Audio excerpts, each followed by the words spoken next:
Hi students, இன்னைக்கு empirical formula base பண்ணி தான் நம்ம ப்ராப்ளம் பார்க்க போறோம். ஸோ ஃபார்முலா பாருங்க, moles of element equal to mass of element by atomic mass of element. So tablet காலம் பாருங்க, element mass percentage, atomic ratio, least atomic ratio.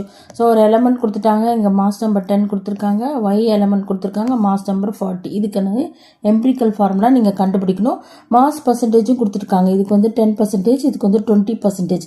ஈஸியாக நீங்கள் கால்குலேட் பண்ணால் முதல்ல அட்டாமிக் ரேஷியோ கண்டுபிடிக்கணும். ரேஷியோ கண்டுபிடிக்கிறதுக்கு என்ன பண்ணணும்னா மாஸ் பர்சன்டேஜ் பை மாஸ், அதாவது அட்டாமிக் மாஸ் ஆஃப் எலமெண்ட்டை நீங்கள் டிவைட் பண்ணணும். ஸோ 10% இருக்கு, 10 டிவைடட் பை இந்த mass of element, atomic mass of element 10. So answer வந்து 1 வருது. அதே மாதிரி பாருங்க 20%, 20 டிவைடட் பை 40. சரிங்களா? ஸோ 20 வந்து நமக்கு கொடுத்துருக்க மாஸ், 40 வந்து இந்த எலமெண்ட்டோட மாஸ், அட்டாமிக் மாஸ். ஸோ ரெண்டுத்தையும் டிவைட் பண்ண ஆன்சர் வந்து 0.5. இதில் வந்து 1 வந்துருக்கு, நமக்கு 0.5 இருக்கு. இதில் எது ரெண்டுத்தில் எது லீஸ்ட்னு பார்த்தீங்கன்னா 0.5. ஸோ இந்த ரெண்டுத்தையும் வந்து நம்ம லீஸ்ட் நம்பரால் டிவைட் பண்ணணும். ஸோ பார்த்தீங்கன்னா 1 டிவைடட் பை லீஸ்ட் நம்பர் என்ன 0.5, ஆன்சர் பார்த்தீங்கன்னா 2. 0.5 நமக்கு. So least number 0.5. ஸோ அதை டிவைட் பண்ணோம்னா நமக்கு 1 வருது. ஸோ எக்ஸோட வேல்யூ வந்து 2, ஒய்யோட வேல்யூ வந்து 1. அதை தான் நான் எழுதியிருக்கேன், x2 y1. ரேஷியோவாக எழுதும் போது 2:1 எழுதணும்.